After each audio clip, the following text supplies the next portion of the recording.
আসসালামু আলাইকুম সুপ্রিয় দর্শক, আজকে আমি ভীষণ মজার একটি রেসিপি শেয়ার করছি আপনাদের সাথে। আর সেটা হচ্ছে ডিম দিয়ে বেগুন রান্নার রেসিপি। এভাবে করে একবার হলেও ডিম দিয়ে বেগুন রান্না করে দেখবেন, এর স্বাদ পুরো মুখে লেগে থাকবে। যেদিন এই ডিম দিয়ে বেগুন রান্না করবেন ওই দিনকে কিন্তু ভাতের পরিমাণটা একটু বাড়িয়ে রান্না করবেন, কারণ এটা খেতে এত বেশি মজা হয়েছে। শুধুমাত্র এই একটা তরকারি দিয়েই কিন্তু পেট ভরে ভাত খাওয়া যাবে। চাইলে কিন্তু আপনারা একবার হলেও ট্রাই করে দেখতে পারেন আমি যেভাবে এই বেগুন দিয়ে ডিমটা রান্না করেছি। তো আশা করছি আজকের রেসিপিটিও আপনাদের ভালো লাগবে। ভালো লাগলে অবশ্যই পেজ ফলো, চ্যানেল সাবস্ক্রাইব করতে ভুলবেন না। তো চলুন মূল রেসিপি দেখে নেওয়া যাক। এখানে আমি এভাবে গোল 2টা বেগুন নিয়েছি আর ধুয়ে পরিষ্কার করে এখন আমি কেটে নিচ্ছি। আমি এভাবে গোল গোল করেই কেটে নিচ্ছি, আর এটা বেশ মোটা করেই কেটেছি। পাতলা করে কাটা যাবে না, তাহলে কিন্তু রান্না করার সময় বেগুনগুলো একদম ভেঙে যাবে। তো কাটা শেষ, এখন আমি ধুয়ে নিচ্ছি। ধুয়ে পানি ঝরিয়ে একটি প্লেটে নিয়ে এর মাঝে লবণ দিয়েছি পরিমাণ মতো, 1 চা চামচ মরিচের গুঁড়া আর 1 চা চামচ হলুদের গুঁড়ো দিয়ে খুব ভালোভাবে ম্যারিনেট করে নিচ্ছি।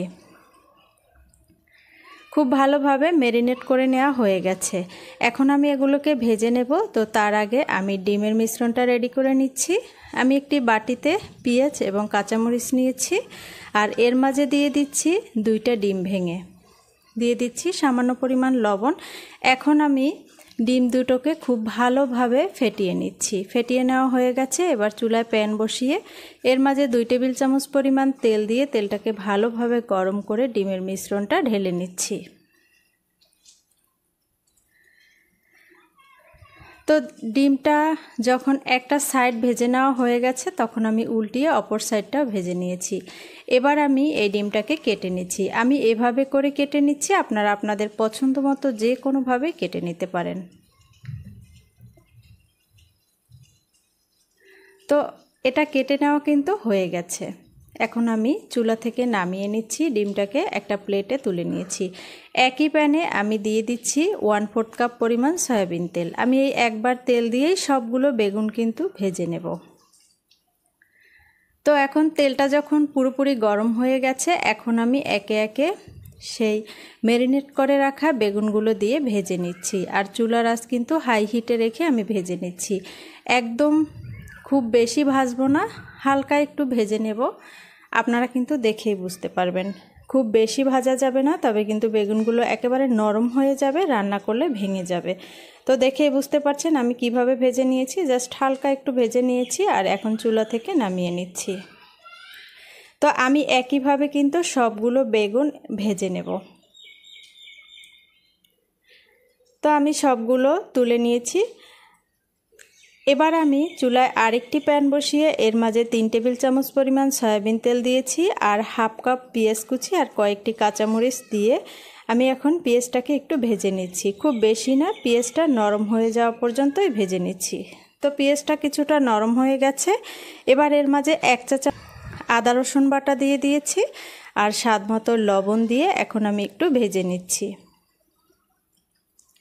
যতক্ষণ না পর্যন্ত আদা রসুনের কাঁচা গন্ধ চলে যায় ততক্ষণই এটাকে কষিয়ে নিতে হবে। তো কিছুক্ষণ কষিয়ে নেওয়ার পরে এর মাঝে 1/2 চা চামচ মরিচের গুঁড়া, হলুদের গুঁড়া এবং 1/4 চা চামচ ধনিয়ার গুঁড়া দিয়ে আমি আবারও কষিয়ে নিচ্ছি মশলাগুলোকে। কিছু সময় কষিয়ে নেওয়ার পরে এর মাঝে দিয়ে দিচ্ছি 1/2 কাপ পরিমাণ পানি দিয়ে চুলার আঁচ মিডিয়াম লোতে রেখে আমি মশলাটাকে ঢাকনা দিয়ে ঢেকে কষিয়ে নেব। একটু সময় নিয়ে কষিয়ে নিতে হবে, যেহেতু বেগুন রান্না করতে খুব বেশি সময় লাগে না, তাই একটু সময় নিয়ে মশলাটাকে কষিয়ে নিতে হবে যাতে মশলার কাঁচা গন্ধটা চলে যায়। তো মশলা সুন্দরভাবে কষিয়ে নেওয়ার পরে এর মাঝে আমি 1/2 কাপের থেকে একটু বেশি পানি দিয়ে পানিটা বলক আসা পর্যন্ত অপেক্ষা করব। আর চুলার আঁচ কিন্তু মিডিয়াম আছে। তো নেড়ে চেড়ে এখন আমি ঢাকনা দিয়ে ঢেকে তারপরে বলক আসা পর্যন্ত অপেক্ষা করছি। তো বলক চলে এসেছে। এবার আমি একে একে এর মাঝে দিয়ে দিচ্ছি ভেজে রাখা বেগুনের টুকরোগুলো। তো আমি একে একে সবগুলো টুকরোই কিন্তু দিয়ে দিচ্ছি, আর এটা কিন্তু খুব বেশি নাড়াচাড়া করা যাবে না। তো সবগুলো টুকরো দেওয়ার পরে ঢাকনা দিয়ে ঢেকে চুলার আঁচ মিডিয়ামে রেখে 7 থেকে 8 মিনিট জাল করে আমি এভাবে প্যানটাকে এভাবে দুলিয়ে তারপরে বেগুন নেড়ে নিচ্ছি। আমি কয়েকবার কিন্তু ঢাকনা তুলে এভাবে নেড়ে নিয়েছি। তো এখন ঢাকনা তুলে একে একে এর মাঝে ভেজে রাখা ডিমের টুকরোগুলো দিয়ে দিচ্ছি। দিয়ে আমি আবারও 5 থেকে 7 মিনিট সময় জাল করে নিচ্ছি চুলার আঁচ লো করে। দেখুন আমার কিন্তু এই ডিম দিয়ে বেগুনের তরকারিটা হয়ে গেছে। আর আমি একটু নেড়ে নিচ্ছি।